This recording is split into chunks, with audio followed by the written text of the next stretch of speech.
Here are 5 common things that people reflect on before they pass. Here are 5 common things that people say on their deathbed. But before we get into those 5 common things, let's take a moment to appreciate what a blessing it is for us to be alive today.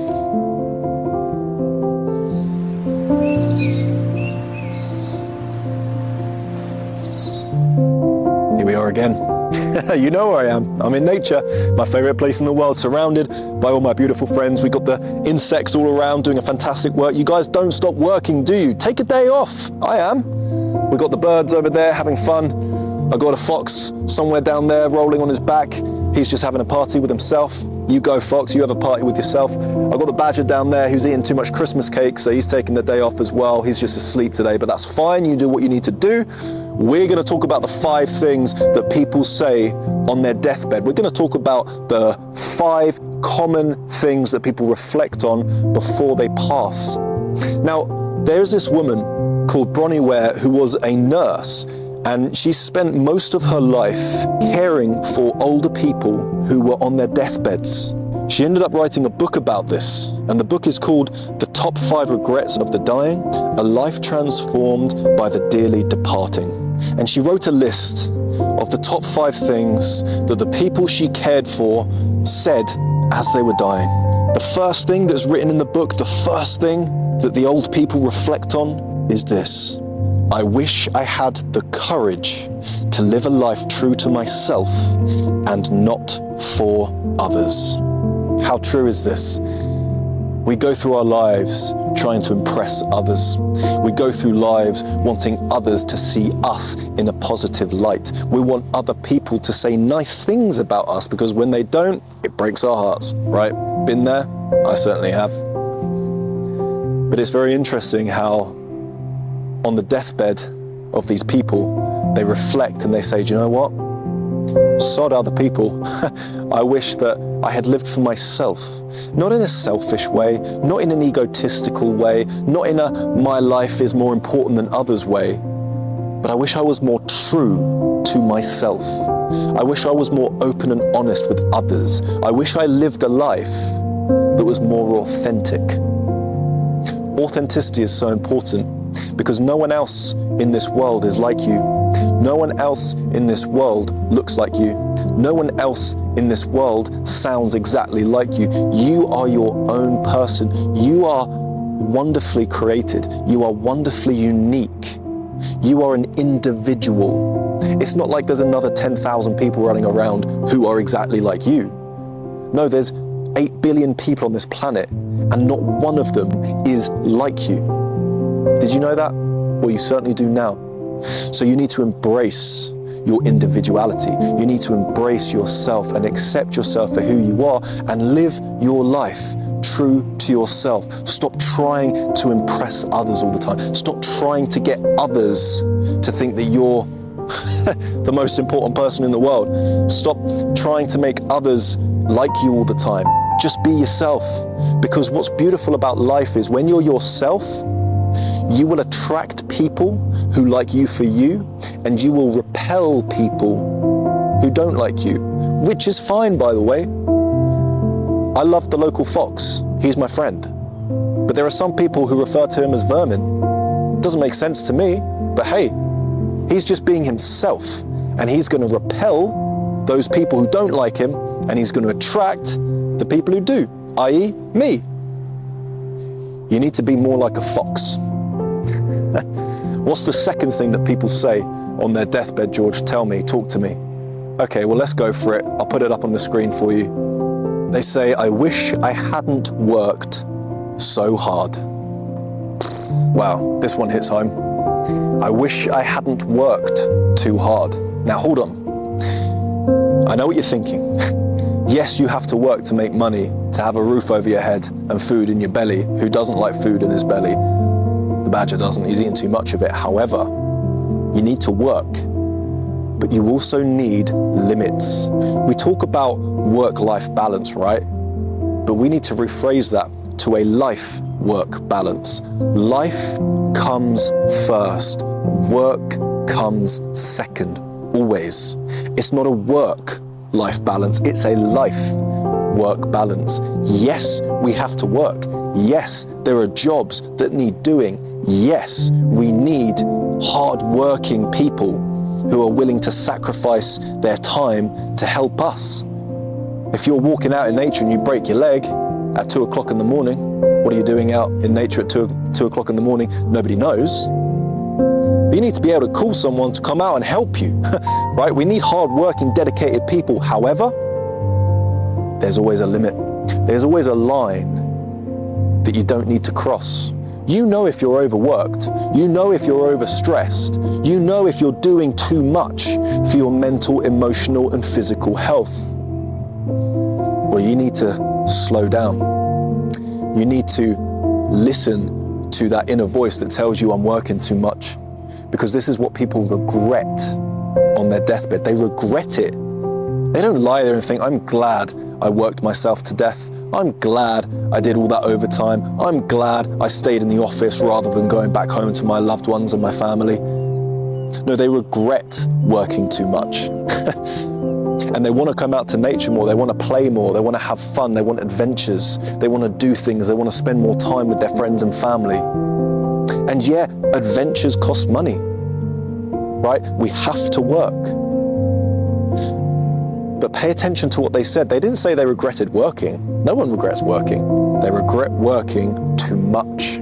So how much are you working? Maybe you need to work smarter. Maybe you need to find a job that you love or bring more love into your job. Let's talk about the third thing then. So the third thing in the book that is written that these people in the care home are saying on their deathbeds is this. They say, I wish I had the courage to express my feelings. Having the courage to express your feelings is so important. It is so healing. Did you know being honest is exceptionally healing for your body? What do you mean by this, George? You keep going on about healing. I mean, it's good for your emotions. It's good for your mental health. It's good for your physical health. Because, for example, I'll give you a nice example. You know when you really want to laugh, but you don't because it's a bit of an embarrassing situation, right? You want to have a laughing fit, but everyone's going to judge you for it, so you're holding that laughter. It's really hard to hold it in. And then finally you get out of the situation and you just belly it all out, right? You have a massive, massive laughing fit out loud because you've stored it inside. It's got to come out at some point. Well, if you're suppressing your emotions, if you're suppressing who you are, you store it inside your body. It affects your posture. It affects your emotions. It affects your relationships. It affects your intellect. It affects your emotional well-being. Think very carefully about what these people are saying here. They're saying, I wish I had the courage to express my feelings, to be honest, to just say how you feel. You know when someone comes up to you and they go, hey, how you doing? You go, yeah, I'm all right. It's a lie. It's a lie. We do this to be civil. We do this to just exist in society, right? It's fake. It's very fake. When someone says, hey, how's it going? Yeah, I'm fine. How are you? Hang on a second. What they just said probably didn't come from a real place of general interest, but your response also wasn't honest. This is why it's so important to have friends and family around you who you can be honest and authentic with. It's so important because when they do genuinely ask, how are you? You don't have to be civil and say, yeah, I'm fine, how are you? You can say, do you know what? Today is not the day. This week has been terrible. I've had an awful month. I'm really struggling. And then they'll help you, they'll support you, they'll guide you, they'll encourage you. This is so important. Community is so important. Honest authenticity is so important. You've got to say how you feel. When you hold it inside, it's so damaging and it comes out later, right? You ever been in a relationship with someone and loads of little things have annoyed you, but you kept it inside, and then 2 or 3 months down the line, it all comes out and they go, hey, what have I done? Why are you listing all these things that I did 7 months ago? Don't hold things inside, just be honest in the moment. Say exactly how you're feeling so you don't regret it on your deathbed. The fourth thing they said was that I wish I had stayed in touch with my friends. This is a sad truth about life. As you grow older, people are going to move away. People are going to move hours away. People are going to move country. People are going to lose touch. People are going to think to themselves, well, I haven't messaged them in 2 years, therefore the friendship is dead, I should never message them again. But hey, why don't you reach out? Just because they haven't reached out to you doesn't mean they don't think about you, doesn't mean they don't care, doesn't mean they don't still talk about you and the great times you had together as kids, right? Never be afraid to reach out. Never be afraid to rekindle a relationship, to rekindle an old friendship. It's very important to have friends. It's very important to keep in contact with friends as well. Because here's the thing, a real friendship picks up where it left off the last time you were with them. You done that before? You've been with a friend and then 2 years pass and you don't know where it went. But then when you see them in 2 years' time, you pick up where you left off. That's a really good sign of a true friendship. You need to cherish that because again, if you don't, you're only going to regret it on your deathbed. So let's finish now with the fifth and final thing that these people who are dying, that these people whose flame is burning out, regretted on their deathbed. They said, I wish I had let myself be happier. Notice the words, let myself. That's the key element for me in this final saying. I wish I had let myself be more happy. Because we all have happy times, we all experience happiness, but a lot of us don't allow ourselves to be happy when we want to be. Suddenly life is going really well. Suddenly life is going good, but we don't allow ourselves to be happy in that moment because there's always jobs to do, there's always things to do, right? There's always more work to be done. There's always, I can't allow myself to be happy and relax and chill and go out and play in nature. There's always something to do. I can't allow myself to relax. I can't allow myself to be calm. I can't allow myself to be happy. Well, come on. You're starting to sound like the local insects all around me who don't stop working. I hope you guys are listening to this. You guys work too hard, right? But I reckon you are too. You who's listening to this right now, I guarantee that there's so many opportunities in your life, in your daily life, where you could allow yourself to be happier, but you don't allow it. You don't allow yourself to be happier. Some people believe that they should be suffering. Some people believe that they don't deserve to be happy. Some people believe that they're such a terrible person because this is what they have been taught in their childhood. Their parents have told them, you're useless. Their parents have told them, you're awful, you're terrible. You need to grow up, you need to act your age. And then you grow up as an adult and you think, why should I deserve to be happy when everyone around me when I was younger told me what an awful person I was? But it's not the case. You deserve to be happy, everyone does. That's why we're here, to live a wonderful, blissful, enjoyable experience, to love each other, to have fun, to smile, to laugh. It's so good to laugh, isn't it? It's so good to feel free. It's so good to be happy. It's so good to feel happy. Happiness is the best thing in the world, right? Feeling happy is amazing. It's temporary, doesn't last forever. No one's happy all the time. But we can have so many more experiences in life, so many more happier experiences in life if we put our egos to one side and just allow ourselves to be happier. Allow yourself to be happier, because this is what people are regretting on their deathbed. This is what people are reflecting on their deathbed. They're lying there, dying, and they say to themselves, I wish I'd just let myself be happier. Not, I wish I was happier. I wish I had let myself be happier. So that's what you need to do. You need to let yourself be happy. Allow yourself to smile. Allow yourself to laugh. Allow yourself to be authentic. Just allow yourself to be happy. Stop trying to hold on to this sad version of yourself. Stop trying to hold on to this injured version of yourself. Leave them in the past. Embrace a newer, more positive, more inspired, more grateful, more brave version of yourself, and move towards your happiness. Allow yourself to be happy. So those are it. Those are those 5 things that people are saying on their deathbed. These are the 5 things that people are regretting on their deathbed. And guess what? They can't go back and change it. But you can.